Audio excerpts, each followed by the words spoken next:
Magnus Carlsen is here in Karlsruhe for the Grenke Open. He's the top seed in the tournament, and in the second round, he's taking on the young Czech talent Finek, Vaclav Finek. And there you see him. They shake hands.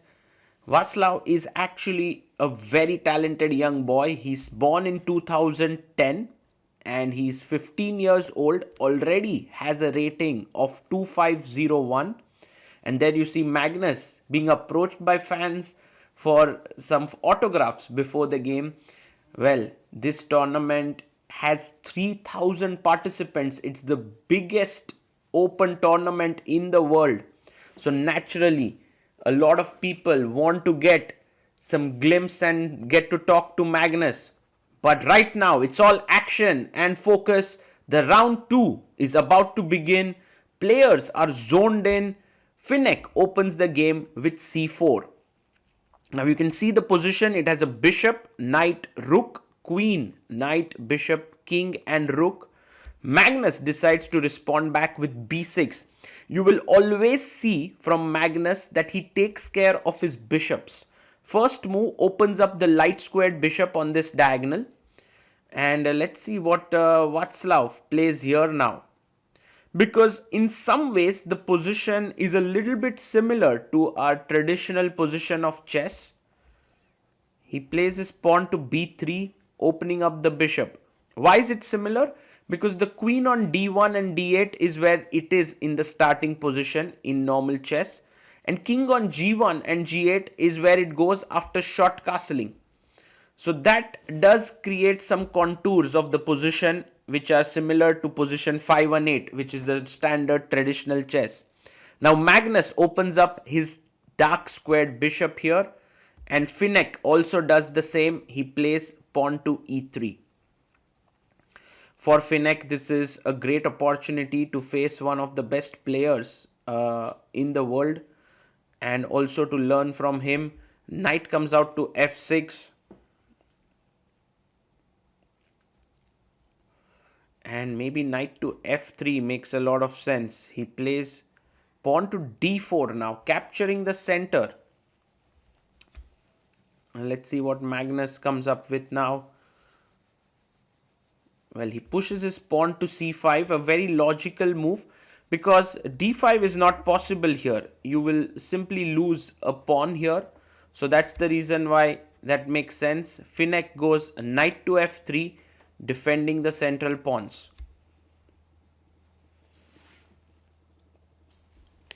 And Magnus decides to chop off the pawn. Now taking back with the pawn would not be a great idea, as then d5 and black seems to be doing very well. So maybe taking back with a piece makes sense, and he takes back with the knight. In such positions, black has two ways to approach it. One is to go d6, a6 and take some kind of a hedgehog setup, which is very complex but also quite dangerous. The other is what Magnus has done, is to play d5, which equalizes the space in the center of the board, but on the other hand leads to a position that could be very dry and equal. That's because black could take on c4 and just make the structure quite symmetrical. The bishop comes out to c5. The bishop is now putting pressure on the knight on d4. And Finek completes his development. He goes knight to d2. Black can actually get very ambitious and push the pawn to e5. But I believe Magnus first wants to castle it out. He does so. Short castle comes on the board. And I think Vaclav also will castle. That's what he does. Look at that. Bringing the king back, like puts the king back on the board and then turns the rook over to f1 and brings it back to g1. Queen e7 played here by Magnus.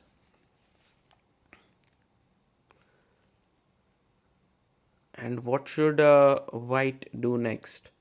He takes the pawn on d5. C takes on d5.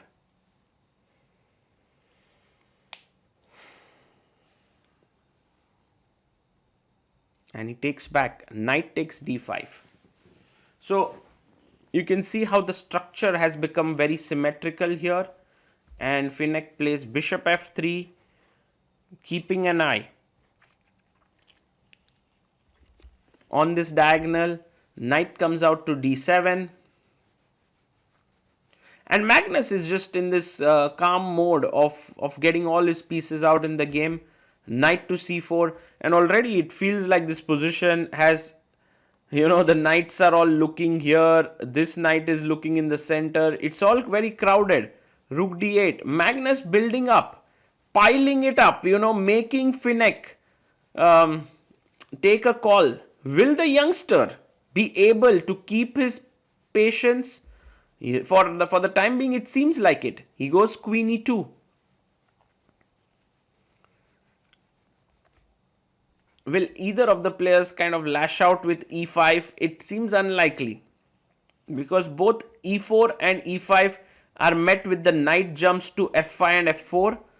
Magnus goes a6. Again, a nice improving move. Maybe at some point you want to play b5. For the time being, he's just taking into control the b5 square.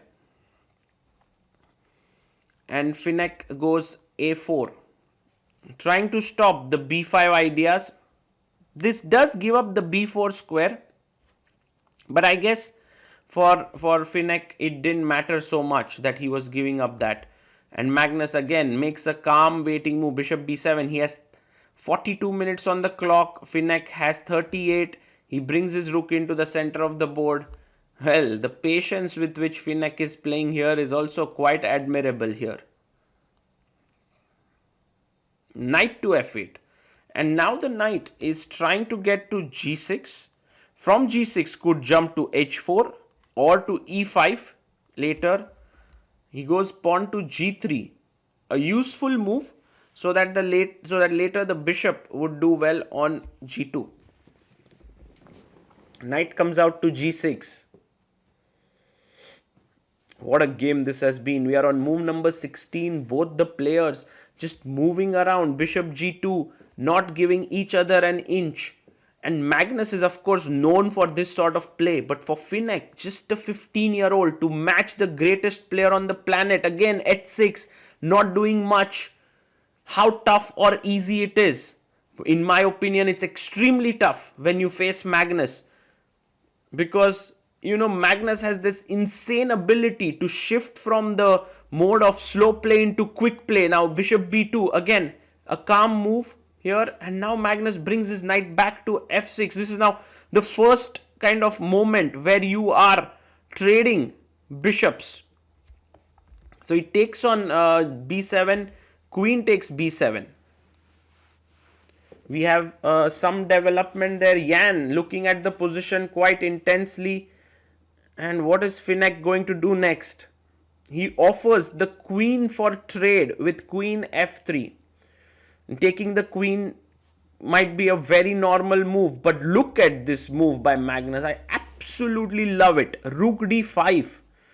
Maybe it's just to shield the queen from a trade, but also to double down the d file. It's a very, very amazing move. Queen comes back to e2.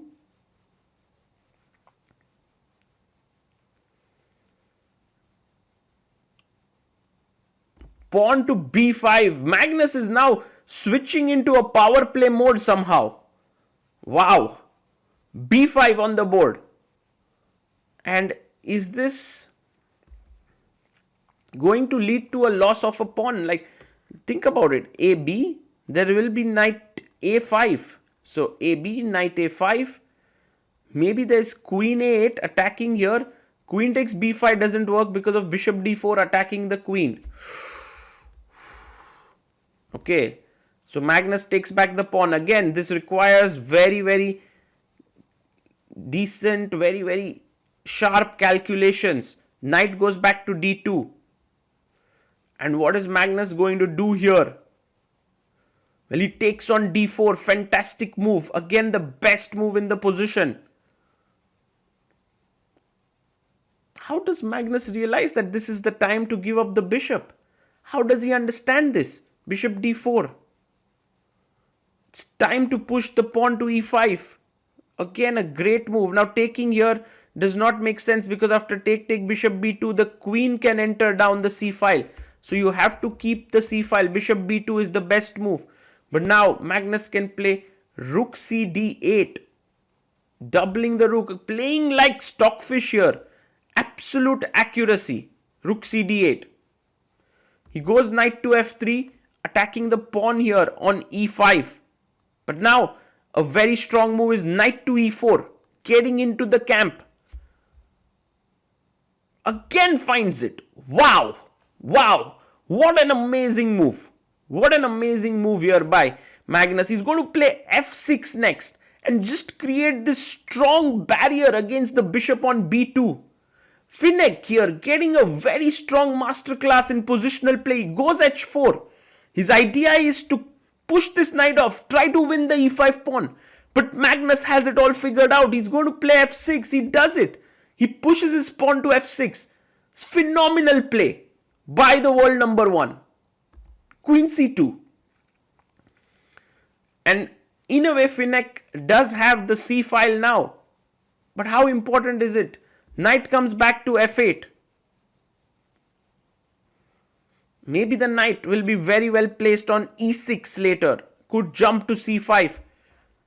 He takes, rook takes d5. And you can take with the rook, you can take with the queen. Both seem okay because rook takes, you can't take on e4. There's a check and you lose the queen. Magnus takes with the queen here, taking control of the d file. Now very important to keep a normal position, but he goes wrong. Finek with just 51 seconds on his clock plays queen c6. And this is a key error. Now, Magnus is going to get in. And how does he do that? He takes on c6. Rook takes c6. And it's time to enter into the white camp. Rook d3. Fantastic move. Attacking the b3 pawn. h5 played here by Finek. He's like, take the pawn. I'm hoping to create some kind of a mating net with my knight coming from h4 to f5 or g6 with my rook coming into c8 or c7. This is what I would like to do.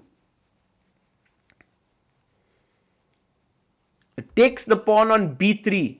Rook takes b3, attacking the b2 bishop. He comes back, rook c2, defending the bishop there.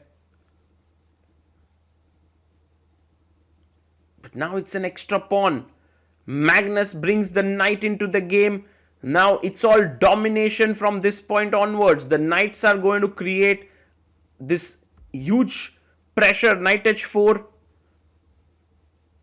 And this game has been absolutely stunning. That middle portion where Magnus kind of converted from an equal position into a better position was really a work of art. Now knight c5 blocks the c file. Ready to push the b pawn. King comes to f1.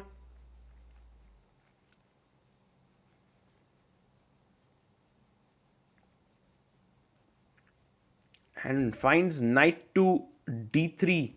The b2 bishop is now hanging. So bishop comes up to c3.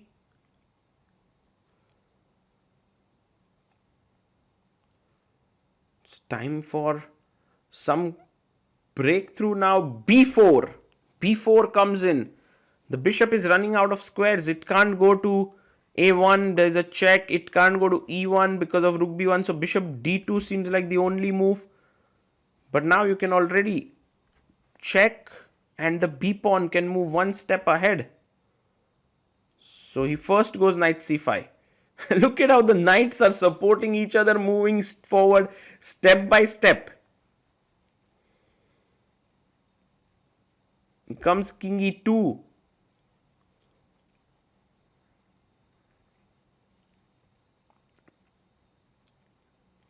And Magnus plays his rook to, he's thinking about this, and goes rook b1. Fantastic move. b3, b2 on the cards, followed by rook moving in, and a queen can be created. Finek has been outplayed. fair and square. Smooth 38, he stops the clock, a handshake. And the youngster from Czech Republic, just 15 years of age, got a very, very nice masterclass here in positional play. Of course, the boy himself seems very talented and could match Magnus till a point, but then all of a sudden, Magnus turned on the heat. He pushed his pawn to b5, he then pushed his pawn to e5, and then at some point it just fell apart with the time running low. And this is extremely fantastic what Magnus Carlsen has managed to achieve here. He's 2 out of 2, but a great learning experience for the youngster from Czech Republic.